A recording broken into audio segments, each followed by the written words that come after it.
ফটিকরায় মুখ্যমন্ত্রী নির্বাচনী সমাবেশে জনঢল। বিজেপি মনোনীত প্রার্থী মহারানী কৃতি দেবী দেববর্মন মহোদয়ের সমর্থনে আজ দুপুর ৩ ঘটিকায় ফটিকরায় নজরুল কলাক্ষেত্র সংলগ্ন মাঠে রাজ্যের মুখ্যমন্ত্রী ডক্টর মানিক সাহা এবং বিজেপি প্রদেশ সভাপতি রাজীব ভট্টাচার্যের উপস্থিতিতে অনুষ্ঠিত হয় এক নির্বাচনী সভা।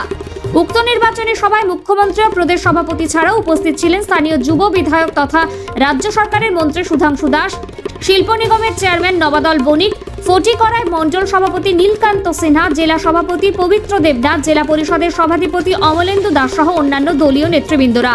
নির্বাচনী সভায় স্বাগত বক্তব্য রাখেন ফটিকরায় মণ্ডলের মণ্ডল সভাপতি নীলকান্ত সিনহা।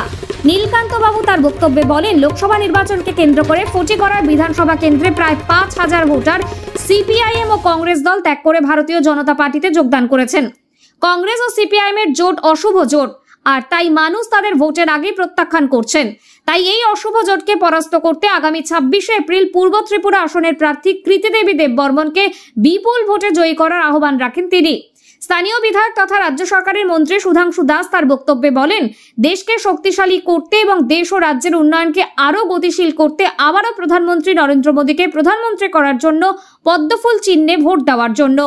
তিনি এক ব্যক্তির উদ্দেশ্যে বলেন, এক ব্যক্তি প্রতিদিন আকণ্ঠ মদ্যপান করে কাঞ্চনবাড়ি এলাকায় তিনি সহ তার দলের নেতাদের এমনকি প্রধানমন্ত্রীকেও গালিগালাজ করেন। সেই ব্যক্তির ব্যাংক অ্যাকাউন্টেও প্রধানমন্ত্রী আবাস যোজনার টাকা ঢুকেছে। এখানেই বোঝা যায় সিপিআইএম ও বিজেপি দলের পার্থক্য। তাই রাজ্যের ৭টি বিধানসভা কেন্দ্রের মধ্যে সবচাইতে বেশি ভোটে ফটিকরায় বিধানসভা কেন্দ্রে জয়যুক্ত করার জন্য আহ্বান জানান সুধাংশু দাস। মঙ্গলবার প্রখর দাবদাহের মধ্যেও মোদীর প্রতি সমর্থন জানাতে উনকোটি জেলার ফটিকরায় বিধানসভা কেন্দ্রে নির্বাচনী জনসমাবেশে ঝড় তুললেন মুখ্যমন্ত্রী অধ্যাপক ডাক্তার সাহা।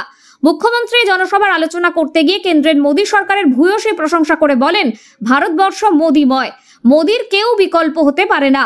আগামীতে ত্রিপুরায় উন্নয়ন অব্যাহত রাখতে নরেন্দ্র মোদীকে তৃতীয়বারের মতো ক্ষমতায় বসাতে হবে। পাশাপাশি গরিব খেটে খাওয়া মানুষ এবং রাজ্যের সার্বিক উন্নয়নে আগামী দিন কি কি প্রকল্প চলেছে এবং কতটুকু কাজ হয়েছে এই সমস্ত বিষয় বক্তব্য পেশ করেন তিনি।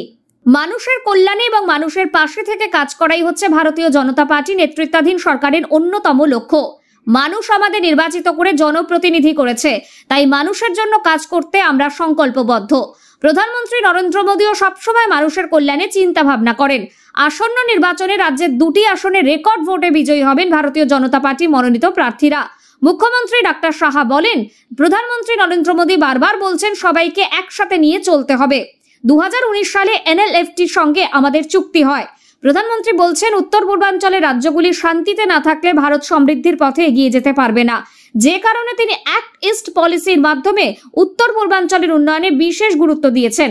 আগে আমরা দেখতাম উত্তর পূর্বাঞ্চলের রাজ্যগুলিতে উগ্রপন্থীদের হামলা, ডিনামাইটের আওয়াজ আর অপহরণের ঘটনায় এই গোটা অঞ্চলে একটি অস্থির পরিস্থিতি কায়েম হয়ে থাকত। এরপর ২০১৪ সালে প্রধানমন্ত্রী হিসেবে নরেন্দ্র মোদী দায়িত্ব গ্রহণের পর ধীরে ধীরে উত্তর পূর্বাঞ্চলের রাজ্যগুলি দ্রুত বিকাশের দিশায় এগিয়ে চলছে। উত্তর পূর্বাঞ্চলের মুখ্যমন্ত্রীদের নিয়ে বৈঠক হলে তারা বলতেন, এতদিনে মনে হচ্ছে আমরা ভারতবর্ষের সঙ্গে আছি, আগে মনে হতো কোথায় যেন আছি। প্রধানমন্ত্রী নরেন্দ্র মোদী উন্নয়নের গ্যারান্টি দিচ্ছেন, সেটা শুধু মুখে নয়, গ্যারান্টির বাস্তবায়নের গ্যারান্টি দিচ্ছেন তিনি।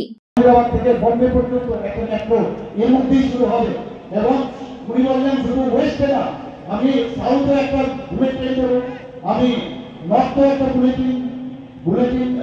ট্রেন দেবো এবং ইস্টেও একটা বুলেট ট্রেন দেবো। আমাদের এই সংকল্পপত্রে এবার দেওয়া আছে। ট্রান্সজেন্ডার নিয়ে অনেকে অনেক কিছু করেছেন আমাদের মাননীয় প্রধানমন্ত্রী, যে কিন্তু তিনি বলছেন ওনাদেরকে এবার প্রধানমন্ত্রী যারা আলোচনা যোজনায় তাদেরকে এই আওতা আনা হবে। আমাদের যারা দিব্যাঙ্গদের জন্য অনেক কিছু করা হয়েছে, অনেক প্রধানমন্ত্রী প্রচুর দিব্যাঙ্গদের অনেক সুযোগ সুবিধা দিয়েছেন। এখন প্রধানমন্ত্রী আবাস যোজনার মধ্যে একটা দিব্যাঙ্গদের জন্য কিভাবে ঘর করবে, তাদের জন্য তাদের যে স্ট্রাকচার সেটা দিব্যাঙ্গদের মতো সেখানে ইঞ্জিনিয়ারদের সাথে কথা বলে তার পরিকাঠামো সেভাবে করে তারও ব্যবস্থা এই আমাদের এবারের যে ম্যানিফেস্টো তার মধ্যে রাখা হয়।